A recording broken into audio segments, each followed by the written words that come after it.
নমস্কার বন্ধুরা, বানিস food passion চ্যানেলে আবার একটা নতুন পর্বে তোমাদের সবাইকে স্বাগত জানাচ্ছি। আজকে চলে এসেছি দারুণ স্বাদের একটা কেকের রেসিপি নিয়ে। বাচ্চাদের আবদার মেটাতে এইভাবেও কিন্তু খুব সহজে কেকটা তৈরি করে নিতে পারবে। এখন তো যে কোনো উৎসব অনুষ্ঠানে কেক আমরা বাজার থেকে কিনে থাকি, তবে আজকে তোমরা এই রেসিপিটা দেখলেই ঘরেই তৈরি করে নিতে পারবে। তার জন্য দোকানে যাওয়ার একদমই দরকার নেই। তাহলে চলো রেসিপিটা এবার শুরু করি। প্রথমে এখানে কেক টিনটাকে রেডি করে নেব। তার জন্য একটু তেল আমি ঠিক এইভাবে একটা ব্রাশের সাহায্যে গ্রিস করে নিলাম। এতে কেকটাকে ডিমোল্ড করে নিতে সুবিধা হবে। এরপর আমি কিছুটা ময়দা এই রকমভাবে কোট করে নেব।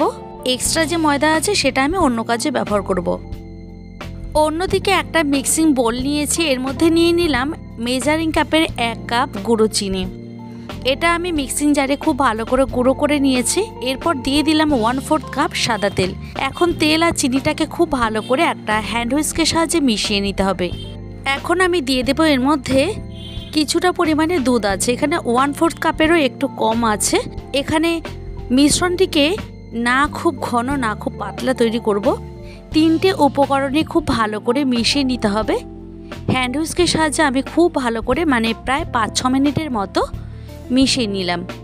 এরপরে আমি শুকনো উপকরণগুলি একে একে এর মধ্যে দিয়ে দেবো। দিয়ে দিলাম প্রথমেই 1 কাপ ময়দাটাকে চেলে ব্যবহার করছে। এবার আবারও হ্যান্ড হুইস্কের সাহায্যে ময়দাটাকে এর মধ্যে খুব ভালো করে মিশিয়ে নিচ্ছি। শুকনো উপকরণগুলিকে খুব ভালো করে চেলে নেওয়াই ভালো। আমি আজকে কেকটি মাইক্রোওভেনে করে দেখাবো। তোমরা চাইলে গ্যাসের ওভেনেও তৈরি করে নিতে পারো। সেক্ষেত্রে গ্যাসের ওভেনে করলে একটু হাতে সময় নিয়েই করতে হবে, প্রায় 50 থেকে 55 মিনিট টাইম লাগবে। আমি যেহেতু মাইক্রোওভেনে করব তাই 35 মিনিটের মধ্যেই হয়ে যাবে। তো দেখতেই পাচ্ছ আমার এখানে কিন্তু মিশ্রণটি খুব সুন্দরভাবে তৈরি হয়ে গেছে।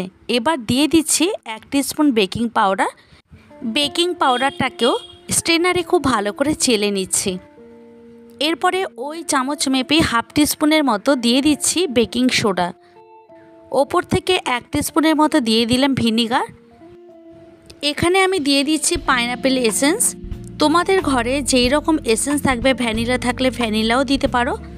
আর যদি কোনো রকম এসেন্স না থাকে সেক্ষেত্রে লেবুর খোসাটাকে একটা গ্রেটারে ঘষে দিয়ে দিতে পারো, তাতেও কিন্তু খুব সুন্দর একটা ফ্লেভার বেরোবে।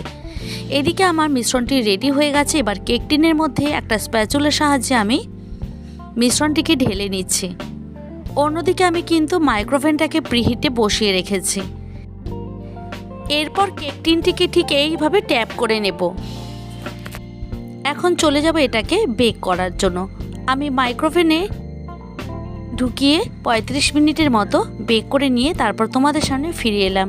দেখতেই পাচ্ছ আমি এখানে কেকটিকে তৈরি করে নিয়েছি। এরপর কেকটিকে 3টে লেয়ারে কেটে তোমাদের সামনে নিয়ে ফিরে আসছি। কেকের প্রথম লেয়ারের ওপর এখন একটা সিরাপ দিয়ে দেব। এখানে আছে হোয়াইট চকলেট, দুধ, চিনি এবং জল মিশিয়ে নিয়ে একটা আমি মিশ্রণ তৈরি করে নিয়েছি, একটা সিরাপ তৈরি করে নিয়েছি। সেই সিরাপটাকে এই কেকের লেয়ারের ওপর দিয়ে ওপর থেকে ক্রিম এইভাবে আমি স্প্রেড করে দিলাম। এই রকম সিরাপ ব্যবহার করাতে কেকটা অনেকক্ষণ পর্যন্ত ময়েস্ট থাকবে।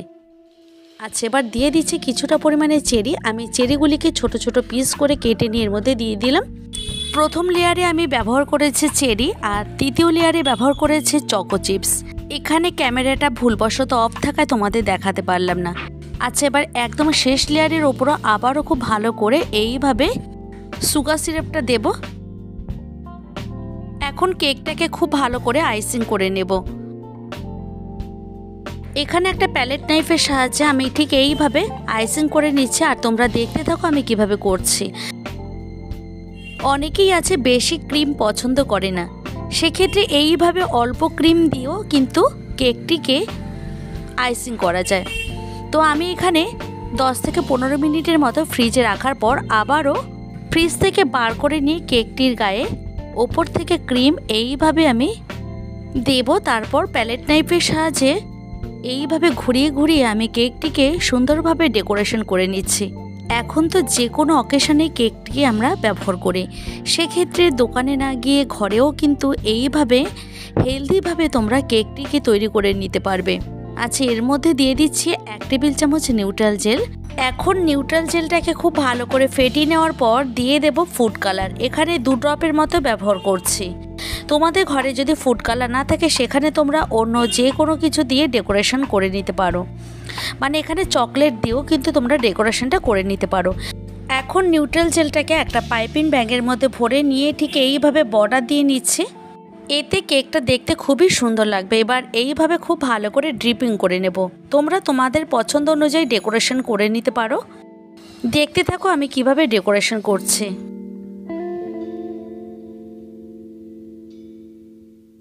অবশিষ্টাংশ ক্রিম দিয়ে এবার ডেকোরেশনটা করে নেব। তার জন্য পাইপিং ব্যাগের মধ্যে আমি একটা নজল ব্যবহার করেছি। তারপর ঠিক এই রকমভাবে আমি ডেকোরেশন করে নিচ্ছি। কেকটি কেমন লাগলো অবশ্যই কমেন্টের মাধ্যমে জানাতে পারো। আর ভালো লাগলে প্রচুর প্রচুর লাইক এবং শেয়ার করার অনুরোধ রইল। আবারও দেখা হবে অন্য কোনো ভিডিওতে, অন্য কোনো দিন এবং অন্য কোনো সময়।